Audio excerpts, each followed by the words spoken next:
یہ جو پٹاخے بجاتے ہیں آتش بازی میں، یہ بھی ناجائز ہے، اور یہ جو پتنگ اڑاتے ہیں شریعت میں یہ بھی ناجائز ہے۔ اور اسی طریقے سے 15 شعبان کی رات کو یہ جو حلوے پکا پکا کے بانٹتے ہیں اور کہتے ہیں یہ عید ہے، اسلام میں 2 عیدیں ہیں۔ ہمارے دیہاتوں میں تو باقاعدہ عید دی جاتی ہے، یہ 15 شعبان والی، وہ عید نہیں ہے۔ آپ اپنے آباء و اجداد کی قبروں پر جانا چاہتے ہیں ضرور جائیں، اور آپ اپنے بچوں کو اعلیٰ غذا کھلانا چاہتے ہیں ضرور کھلائیں۔ وہ تو کھانا تھا کہ بزرگ عبادت کرتے تھے، نرم غذا، لیکن یہ کوئی فرض واجب نہیں ہے۔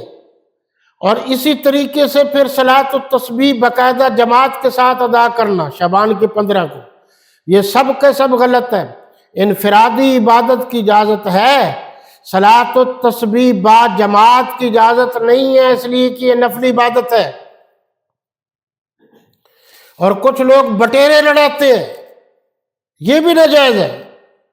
اور یہ بھی میں آپ پر واضح کر دوں، کچھ لوگ اور وہ اپنی عورتوں کو لے کر دریاؤں کے کناروں پر چلے جاتے ہیں، وہاں ٹینٹ لگاتے ہیں، ساری رات جی عورتیں عبادت کرتی ہیں، کاغذ کی کشتیاں بناتی ہیں اور ان کشتیوں کو دریا میں ڈالتی ہیں، اور دریا میں ڈال کر کہتی ہیں کہ امام صاحب جلدی کیجئے، عجل یا امام۔ آپ نے کبھی نہیں سوچا کہ اس دن رافضی، جن کو امام مہدی کہتے ہیں، اہل سنت نہیں، ان کی پیدائش ہے، اس خوشی میں وہ آتش بازی کرتے ہیں جس کو آپ نے فرض واجب سمجھ لیا ہے۔ یہ سب کا سب ناجائز ہے۔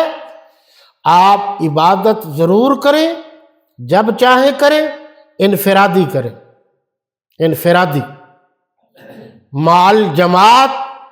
15 شعبان کی رات کو عبادت کی اجازت نہیں ہے۔